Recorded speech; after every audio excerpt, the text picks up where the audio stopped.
There's a lot of people that are doing the best they can, but they still aren't in a position to be able to have their medical needs met and dental needs in the normal medical community or the regular dental community. So it's a place like this where the people can get their dental needs met, and admittedly most of it is emergency in the beginning, but then that usually translate, let's say if you have a patient, they come in with an emergency need, you take care of that problem, and then over a period of time they can get their other needs met before they become emergencies. You know, this was something that touched our hearts. We wanted to reach out to the poor and the homeless. We weren't sure exactly how we were going to do it, but we came together for that purpose. We, again, started this whole dental venture with one dentist in particular, Dr. Dolby, who stepped forward and rallied to bring in a few other dentists while we were seeing patients on a dental van. But what we didn't appreciate was just the magnitude of the poverty in Thurston County, that at least 25% of the population is living at or below 200% of the federal poverty level. And we thought, well, once a month and a few volunteer dentists, and that would be great. And what we didn't realize was all the people that would come out of the woodwork that we had no idea existed, to be frank with you. When we first opened, we had 4 dentists and we're seeing approximately 600 patients a year. Since that time, we've expanded to over 2,000 patients a year. We have now about 32 dentists that volunteer. The biggest thing is just watching the medical come about. Seeing dental grow to where it has grown, and to see the vision come on, which is I'm a part of.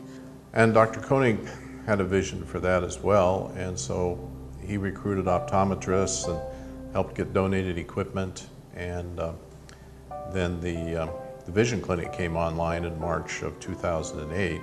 The vision has been exciting because I never expected Skip to come and ask me to do it. And when he did it, I just really felt like this is my niche. We're just celebrating our 1st year anniversary at the vision clinic. So I was able to send out a thank you to each of our doctors. And by restoring a smile, we've had people send us cards all the time stating, I just got a job. I've been on 32 interviews and I just got a job because I can now smile. And so the third piece of the vision was to establish a medical clinic as well. We will have a chronic disease management clinic. It wasn't going to be just drop-in care, but we're going to have a clinic that will serve the diabetic population, people with hypertension and heart disease and asthma and obstructive pulmonary disease. This was basically put together by a lot of volunteer people. You know, the clinic, the building, along with, of course, some paid people, but and Skip I would say, would be the person who facilitated that.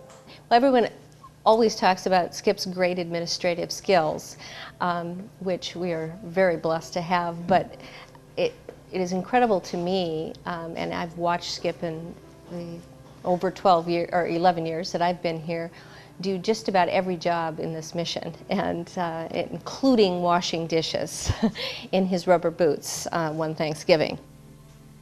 he's always got a kind word for everyone, and he jokes when you need to, and he knows the person. He gets to know each one of us, and he's gotten to know where we are our best. He brings out the best in somebody, which is really exciting.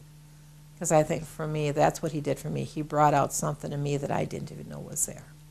There's a large group of very caring healthcare professionals who spent years on their education, have a great depth of concern for humanity, and this provides an environment for them to come down and give back their services, which they so much want to, in an environment where it's all about the person. It isn't about the paperwork, or it isn't about the billing.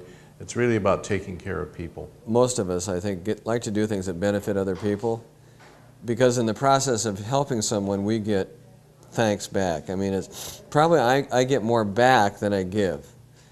One thing that I was not prepared for psychologically, I think, was to see how devastating dental disease and dental pain can be to an individual.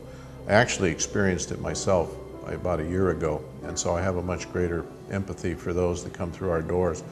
But I've literally seen grown men crying swaying back and forth in the chair in the waiting room because they're in such excruciating pain.